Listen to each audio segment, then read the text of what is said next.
शूटिंगची गंमत अशी आहे, की हे कोकण आहे, हे तुम्हाला वाटलं ह्याच्यातच सगळं आलं. तो रुडनेस ह्याच्यासाठी आहे इनिशियली. थोडासा अनोळखी माणूस आहे माझ्यासाठी.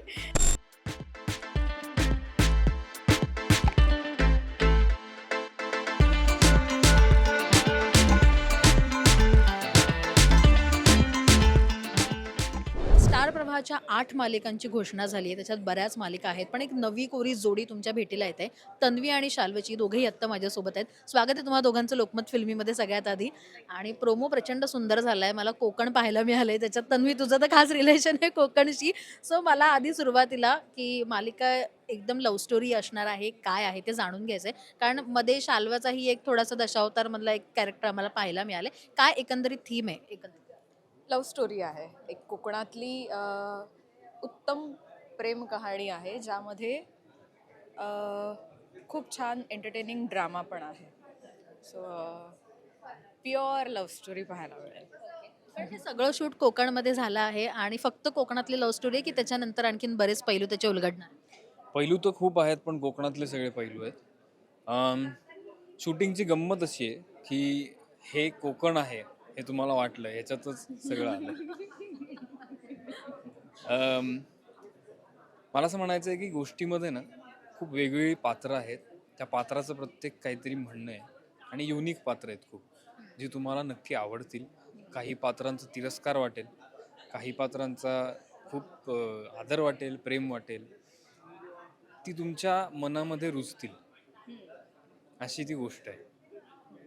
थोडा सस्पेन्स अजून राखून ठेवला आणि उत्सुकता वाढवली आहे हे खरं तर ऐकल्यानंतर. पण ह्याच्या आधी कधी कामानिमित्त भेटलेलात का? एकमेकांच्या मालिका बघितल्या का? आणि जेव्हा कळलं की आता पेअर म्हणून समोर यायचंय, काय इम्प्रेशन होतं फर्स्ट इम्प्रेशन एकमेकांबाबतचं? आम्ही एकमेकांना ओळखत होतो, पण काम नक्कीच आम्ही याआधी केलं नाही आहे एकत्र.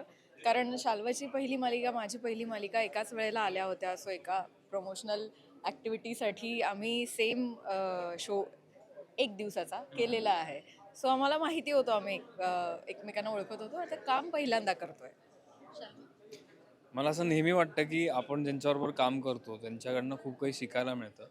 तन्वीचं मी एक नाटक बघितलं रिसेंटली आणि ते बघितल्यानंतर मला असं झालं, की जितक्या दिवस आपण या शोचं शूटिंग करणार आहे, प्रत्येक दिवशी आपल्याला नवीन काहीतरी शिकायला मिळणार आहे. तिचं अभिनय कौशल्य ज्या प्रकारचं आहे आणि ज्या लेव्हलचं आहे, मला असं वाटतं, की कधीतरी माझ्यात ते कौशल्य आलं तर मिळालं. शाल्व खूप टॅलेंटेड आहे. हे आता तो मला नाही, म्हणतोय, पण मी असं खरंच म्हणतो, तुम्ही जर नाटक आता हां, आता नाही मी येते, पण कुटुंब कीर्तन नावाचं एक नाटक आहे. त्यामध्ये तन्वीने जो काही परफॉर्मन्स केला आहे, कारण मी तन्वीचं काम कधी बघितलं नव्हतं असं. पहिल्यांदा जेव्हा मी बघितलं, नाटक बघितलं, तेव्हा मला फार मी कमाल. कौतुक ऐकून भारी वाटत असेल ना हो. सहकलाकाराकडनं? खूप खूप खूप खूप छान वाटतंय. Thank you so much Shalva. पण आम्ही सुद्धा आता जो प्रोमो शूट केला, अर्थात आमचं अजून एकत्र शूटिंग नाही सुरू झालंय. पण आम्ही प्रोमोला पण खूप धमाल केली. भर उन्हात आमचा प्रोमो होता. पण आम्हाला कधी एकमेकांना असं कधी काही प्रॉब्लेमही नाही आला आणि आम्ही छान हे करूया का, ते करूया का, असं एकमेकांना काही काही सुचवत आम्ही छान केलं. सो पुढची जर्नी पण खूप एक्साइटिंग असेल. नक्कीच असेल. पण तन्वीचा गोड चेहरा आहे. पण आम्ही जो प्रोमो पाहिला ना, त्याच्यात कुठेतरी ती रूढ आम्हाला थोडीशी एक शेड दिसली आहे. तर हे जे तुझं कॅरेक्टर आहे, हे कसं आहे? म्हणजे गोड चेहरा तर आहेच, पण त्याच्या मागे आतमध्ये काही वेगळं कॅरेक्टर दडलंय का हे विचारायचं? तो रुडनेस ह्याच्यासाठी आहे इनिशियली. थोडासा अनोळखी माणूस आहे माझ्यासाठी. सो तीच एक झालं रे, बाकी काही नाही. गोडवाच असेल कायम. शाल्वाच्या ह्याच्यात आम्हाला खूप ते रोमॅन्टिसिझम हिरो असतो ना, की तो छान काही ना काहीतरी बघून तो त्याच्या एक वेगळ्या झोनमध्ये जातो. तर तशी आम्हाला झलक प्रोमोमध्ये दिसली आहे. पण असाच तो त्याच्या स्वप्नांमध्ये रमणारा असा तो हिरो असणार आहे, की नेमकं काय? आणि तिला पटवण्यासाठी किंवा तिच्या प्रेमात पडण्यासाठी असे काही वेगळे प्रयत्न तुला करावे लागणार आहेत. अशीच सुरुवात असणार आहे मालिकेची?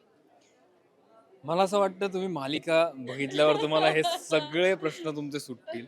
कारण तू जे काही म्हटलीस आत्ता, ते असू शकतं कदाचित किंवा नसू शकतं. तुम्हाला मजा तर नक्की येणार आहे. आणि शाल्व रोज ते शिकतोय, की अगं हे मालवणीतले काही काही वाक्य मालवणी आहेत आणि मराठी आहेत. असं मिक्स आहे. सो ती वाक्य मग ते कसं घ्यायचं? कारण तो त्याच्यासाठी ही भाषा कम्प्लिटली नवीन आहे. मी तरी ऐकली आहे, मी इकडे लहानाची मोठी झाली आहे. सो त्याच्यासाठी ते खूप जास्त चॅलेंजिंग आहे आणि तो ते एफर्ट्स घेतोय, की असं केलं पाहिजे तसं केलं पाहिजे वगैरे वगैरे. सो आम्ही सगळेच एका वेगळ्या याने वेगळ्या अप्रोचने याकडे बघतोय, कारण ही पूर्ण गोष्ट कोकणातली आहे. असं नाहीये की कोकणात काहीतरी प्रोमो आलाय आणि मग मुंबईत शिफ्ट झाले आहे, तसं नाहीये. ही कोकणातलीच गोष्ट आहे. ही भाषा शिकायला खूप युनिक आहे आणि मला खूप छान वाटतं की महाराष्ट्रातली एक अशी भाषा खूप दिवसांनी टेलिव्हिजनवरती येते. मी असं म्हणत नाही की पूर्ण मालिका ही कोकणी भाषेमध्ये आहे किंवा मालवणी भाषेमध्ये आहे, त्याच्यामध्येही खूप प्रकार आहेत. पण आम्ही त्या जवळ जायचा प्रयत्न केला आहे कुठेतरी. मला तन्वीची, आमचे लेखक जे आहेत प्रकाश वागलकर आणि सगळेच जी लेखकांची टीम आहे, दिग्दर्शक आणि सचिन दरेकर सर, यांची खूप मदत झाली त्या भाषेच्या जवळ जायची, कारण हे सगळे कोकणातले. सो त्यांनी मला खूप मदत केली तिथे पोचण्यासाठी. आता हळूहळू मी तिथे कदाचित पोचीन, म्हणजे हीच अपेक्षा आहे, हीच इच्छा आहे. So let's see. Okay. So आता म्हणालास तन्वीने हेल्प केली मालवणी शिकण्यासाठी. अर्थात तन्वीला तर येतच असणार. पण ते म्हणतात ना, की काही गोष्ट किंवा काही हेल हे थोडेसे कठीण असू शकतात. पहिलं सुरुवातीला काय शिकवलंय आणि काय तुला त्याच्यातली गोडी वाटली किंवा काय कठीण वाटलं त्या भाषेतलं? मी भाषे एकच सांगेन फक्त की मी त्याला नाही शिकू शकत मालवणी. मला काय एवढी तद्दन येत नाही. पण मी त्याला ॲटलिस्ट एवढं सांगू शकते की हे बघ, याला ना जरा काना दे, म्हणजे तो आ कर, त्याचा अचा आ कर, एवढंच मी त्याला पुश देऊ शकते. बाकी तो पूर्ण एफर्ट्स घेतोय. नाही, त्या भाषेत एक गोडवा आहे. तिच्या बोलण्यातनं कधी कधी तो येतो. हेल. हेल जो असतो, तो जो गोडवा आहे ना, तो मला खूप आवडतो मालवणीचा. की त्याला एक वेगळा, एक त्याला तो जो टोन आहे तो पकडायचा प्रयत्न करतो. कधी कधी मराठवाडा आणि विदर्भातली एक हे त्यातनं येते बाहेर, कारण आपण सिनेमे बघून, आपण लोकांना भेटून मोस्टली मराठवाडी भाषा किंवा विदर्भातली भाषा आपल्याला माहिती आहे की आपल्याला लवकर पकडता येते.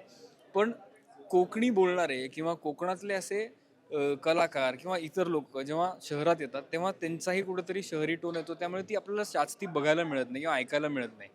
सो ही तो त्याचा एक युनिकनेस आहे, तो शिकायचा प्रयत्न करतोय. तर आता आम्हाला फक्त तुम्ही प्रोमो शूट केलेले आहेत की ह्याच्या व्यतिरिक्त आणखीन काही एपिसोडचं शूट झालेलं आहे किंवा काही कळलेलं आहे, असं काही मालिका कधी ऑन एअर येणार आहे हेही आम्हाला ऐकायचं? 29 तारखेला जसं आपल्या प्रोमोमध्ये डिक्लेअर केलंय त्यानुसार 29 तारखेला 29 जूनपासून आम्ही ऑन एअर येतोय. आणि शूटिंग वाईज माझा एकच दिवस शूट झालंय आणि याचं थोडंसं झालं 1-2 दिवस. पण आम्ही अजून एकत्र शूट नाही केलंय. सो अजून खूप कमी शूट झाले. आता उद्या परवापासून आमचं होईल छान. पण बायकोने काही रिॲक्शन दिली आहे प्रोमो बघून, काय सांगितलंय? ऑनेस्टली तिला खूप आवडलाय. म्हणजे तिने प्रोमो सुद्धा बघितला असेल, आता मे बी आला असेल. सो तिला भयंकर आवडलाय, तिला तो लुक आवडलाय सगळा. तिला आमची पेअर खूप आवडली आहे. ती म्हणते की आता खूप दिवसानंतर एक कन्व्हेन्शनल लव्ह स्टोरी तू करतो आहे, सो तुम्ही खूप छान दिसताय एकत्र, लोकांना भरपूर आवडेल. सो आय होप लोकांना खूप आवडेल. नक्कीच. आणि ह्याच्या आधी तुम्ही ज्या मालिका केल्या आहेत त्याच्यात तुझी एक फिमेल फॅन फॉलोविंग एक एक वेगवेगळा बेस आहे, तन्वीची तर अर्थात मेल फॅन फॉलोविंग खूप आहे. सो तुमची दोघांच्या फॅन फॉलोविंगला खूप अपेक्षा आहेत तुमच्या जोडीकडनं देखील, या नव्या कोऱ्या जोडीकडनं. सो थँक्यू सो मच आणि खूप शुभेच्छा आहेत या मालिकेसाठी तुम्हाला. Thank you. Thank you so much. Thank you.